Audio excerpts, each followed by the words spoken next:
Welcome to episode 3 of Royal LePage Binder's History of Windsor and Essex County. As Windsor and Essex County's real estate brokerage, we wanted to learn and share our history with you.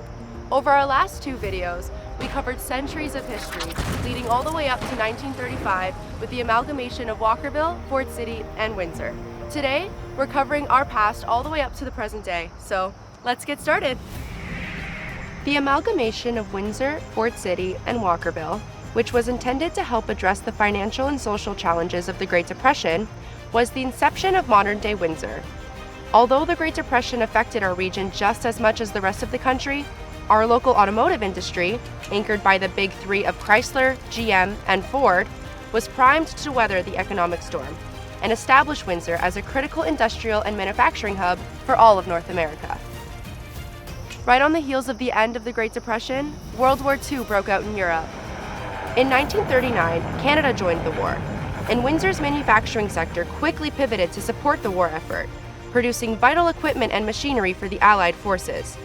All kinds of military equipment was made locally, including shells, uniforms, parachutes, aircraft parts, tanks, trucks, and more.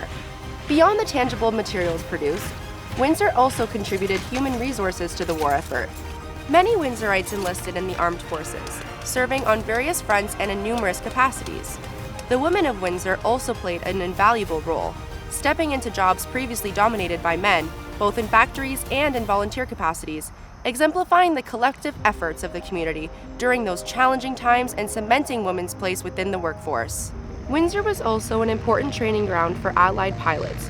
Due to the airspace in Europe being so dangerous, Britain devised a plan to send trainee pilots to Canada for training before being deployed. As a result, Windsor saw over 2,300 potential pilots arrive, and over 1,600 went on to become pilots. Canada's Air Force training efforts led to President Roosevelt referring to us as the aerodrome of democracy. Speaking of airplanes, do you know why our local hockey team, the Windsor Spitfires, are called the Spitfires?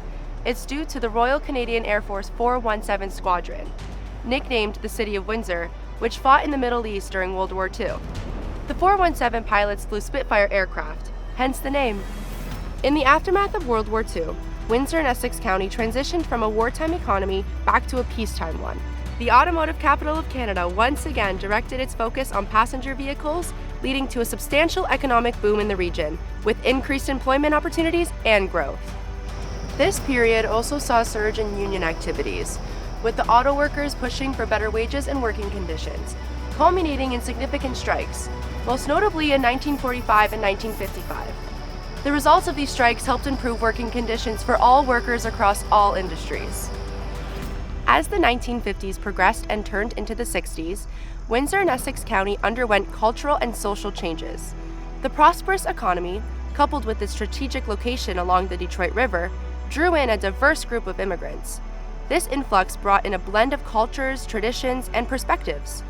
Windsor's proximity to Detroit also played a significant role in shaping its identity. The advent of Motown at the end of the 50s allowed that new sound to float across the river, influenced our local music scene, and led Windsor to become a cultural icon. In the 60s, the most dominant radio station in Detroit was CKLW, the Big 8. However, that station was in Windsor, a 50,000-watt AM station covering southern Ontario and more than a dozen US states. It was a hit factory and influenced what music was popular all over North America. What was so important about CKLW is that it provided a gateway for Canadian musicians to get exposure to American audiences. One of the biggest bands to ever get their start this way was the Guess Who. After being played on CKLW, they became overnight sensations, quickly being signed and taking over the world with their #1 Billboard hit American Woman, all because of a Windsor-based radio station. The ability for artists to access the US audiences was so important that even Canadian music legend Gordon Lightfoot said that because of Windsor, Detroit was the first major American city where you could find yourself. Through the 70s and 80s, manufacturing and optimism about the future remained high. However, with globalization becoming more and more prevalent, the North American auto industries began to feel the pressure as European and Japanese car companies entered our market. This forced our region to diversify. Local government, unions, and the University of Windsor collaborated to provide retraining programs and investment in new business sectors. By the end of the 1980s, these efforts began to pay off, industries such as education, healthcare, and tourism began to become more and more prevalent. This move towards diversification became more important through the 90s and the early 2000s. In 1994, two significant milestones occurred, which reshaped the business and cultural landscape of Windsor-Essex County. The signing of the North American Free Trade Agreement, or NAFTA, and the opening of Casino Windsor, now known as Caesars Windsor. NAFTA had a significant impact on our region, as it intensified competition among automakers and allowed them to move operations to anywhere in North America. Although Windsor was able to take advantage of its location as a major trade route, it still impacted manufacturing jobs in the region, which made up the backbone of the local economy. However, the opening of Casino Windsor softened the economic blow. As the first casino to open in Ontario, it drew millions of people yearly from both Canada and the US, providing thousands of jobs and driving scores of people into downtown Windsor's businesses.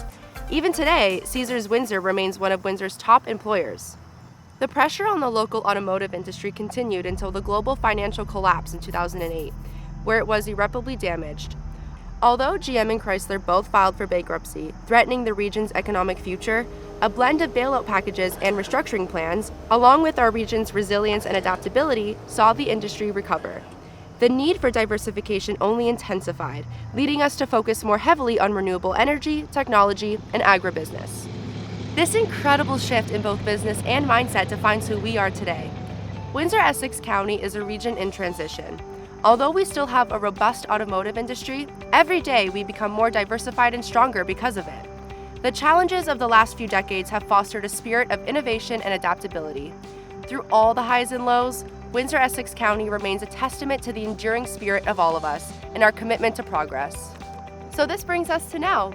In our next videos, we will be taking a closer look at the different communities that make up our region. We'll explore the best parts of each and why we call this place home. We are Windsor-Essex County's real estate brokerage, and we can't wait to share everything we love about our communities. See you soon.